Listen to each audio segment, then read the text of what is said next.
Hello everyone, welcome to the nuclear classes. आप सभी का मेरे चैनल पे स्वागत है। इससे पहले की दो वीडियोस में हमने देखा कि फ्रेम ऑफ रेफरेंस क्या होता है और उसके दो टाइप्स कौन कौन से होते हैं।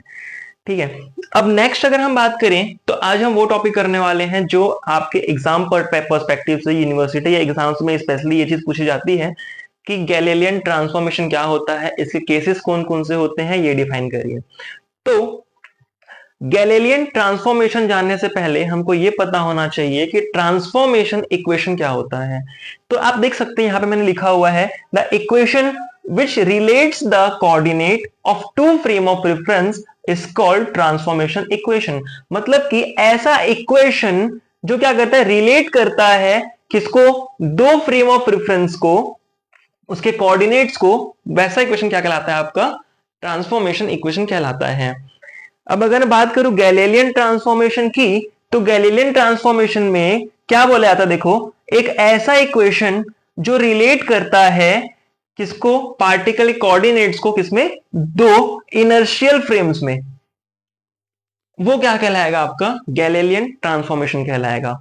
अच्छा, एक चीज जो कि आपको इसमें याद रखनी पड़ेगी, ठीक है, कि इसमें जो पार्टिकल की रिलेटिव वेलोसिटी होगी दोनों फ्रेम्स में, ओके, इसमें जो पार्टिकल की क्या होगी, रिलेटिव वेलोसिटी होगी, वो नेग्लिजिबल होगी as compare to light, speed of light. Okay, so इसमें हम क्या कर रहे हैं, एक फ्रेम एज्यूम कर रहे हैं, दो फ्रेम है एक्चुअली इसमें, ठीक है, ये हो गया मेरा एस फ्रेम और ये हो गया मेरा एस डैश फ्रेम।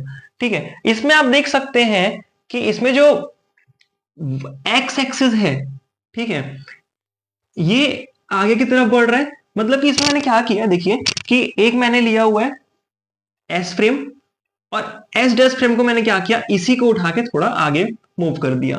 ठीक है, इसमें आप देख सकते हैं कि वाई एक्सिस जो है वो वाई डैश एक्सिस के पैरेलल है, जेड एक्सिस जो है वो जेड डैश एक्सिस के पैरेलल है। मतलब यहीं से आपको एक चीज दिख रही होगी कि y is equal to Y dash होगा and z is equal to z dash होगा। बस यहाँ पे आपको x एक्सिस की x एक्सिस आपको अलग देखने को मिलेगा, x और x डैश, जिसमें अगर मैं x डैश की वैल्यू अगर निकालूं तो ये क्या होती है, मेरी x माइनस वीटी होती है, और अगर मैं x की वैल्यू निकालूं तो ये x प्लस वीटी आपकी होगी।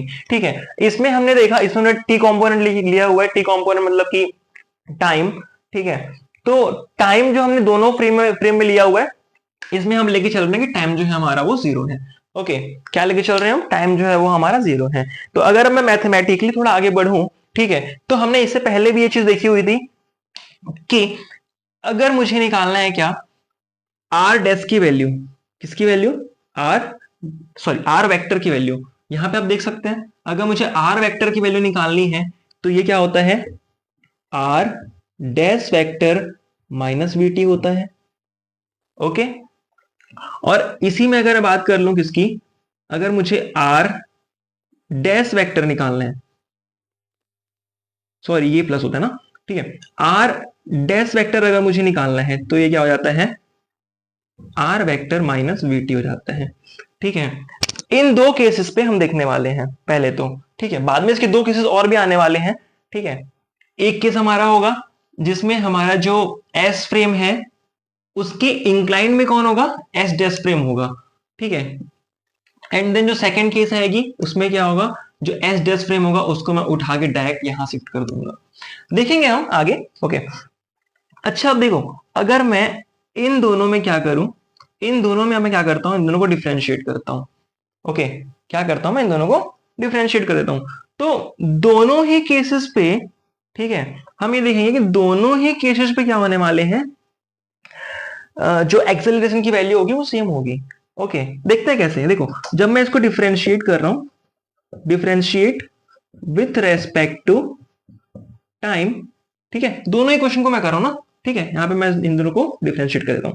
ठीक है, अब देखिए इसमें जब मैं करूंगा क्या, ये हो जाएगा कुछ इस प्रकार, del T is equals to R dash upon del T plus, जब मैं इसको डिफरेंशिएट करूंगा मेरे पास बचेगा सिर्फ और सिर्फ v।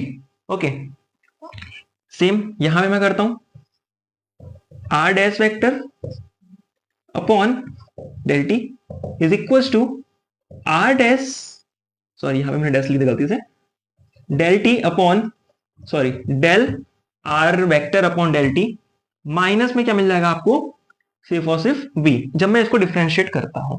ठीक है, अब जब मैं क्या करूंगा, इसको अगेन डिफरेंशिएट करूंगा। मुझे पता है ना कि अगर मैं इस r वेक्टर को क्या करता हूं, इस r वेक्टर को अगर मैं डिफरेंशिएट करता हूं विद रिस्पेक्ट टू t, तो मुझे क्या मिलती है, वेलोसिटी मिलती है। ठीक है, मतलब कि ये जो थी मेरी क्या थी, वेलोसिटी ऑफ पार्टिकल, क्या थी मेरी, v वेलोसिटी ऑफ पार्टिकल। ठीक है, अब जब मैं क्या करूंगा, एक्सेलरेशन निकालना होगा, तो मुझे पता है अगर मैं इसी v को मतलब कि वेलोसिटी को अगर मैं फिर से डिफरेंशिएट कर दूं विथ रिस्पेक्ट टू टाइम, तो मुझे क्या मिलता है, एक्सेलरेशन मिलता है। ओके, तो अगर मैं इसको फिर से डिफरेंशिएट करता हूं, differentiate with respect to time, okay, तो यहां पे मुझे क्या मिलेगा, del square R upon del T square is equals to del square R dash vector upon del T square. यहां पे भी सेम चीज, अच्छा यहां पास प्लस 0 हो जाएगा और यहां पे del R dash vector upon del T is equals to del R vector upon del T square minus 0। अब प्लस 0 करूं या माइनस 0 करूं, फर्क तो पड़ता नहीं है। ठीक है, तो मैं इसको नेगलेक्ट करके चलता हूं। ठीक है, और मुझे पता है ये क्या है, मेरा एक्सेलरेशन है पार्टिकल का। ओके, क्या है मेरा, एक्सेलरेशन है पार्टिकल का। ठीक है, अगर मैं इसको ए डैश नाम देता हूं और इसको ए नाम देता हूं, तो आप देख सकते हैं कि यहाँ पे भी मेरा ए डैश जो है वो ए के इक्वल है और यहाँ पे भी मेरा ए डैश जो है वो ए के इक्वल है। ओके, सो अब यहाँ पे हमने ये चीज देख ली कि एक्सेलरेशन ऑफ पार्टिकल जो है वो दोनों तरफ क्या है, आपके इक्वल है, दोनों ही केसेस में क्या है, इक्वल है। ठीक है, अब हमको देखना है गैलीलियन की दो केसेस। मैंने जैसे कि आपको बताया कि जब मेरा क्या होगा, एक बार फ्रेम जो है मेरा एस डैश फ्रेम, उसको मैं इंक्लाइंड करूंगा, और सेकंड जब मैं इसको, जो सेकंड फ्रेम है मेरा एस फ्रेम, उसको मैं उठा के डायरेक्ट यहां शिफ्ट कर दूंगा। Okay, so thank you everyone. अगर वीडियो अच्छी लगी हो, समझ आई हो, तो प्लीज लाइक शेयर और सब्सक्राइब करेंगे। मैंने देखा कि मुझे बहुत अच्छा रिस्पांस मिल रहा है पिछले वीडियोस पे, तो आप सभी का उसके लिए शुक्रिया।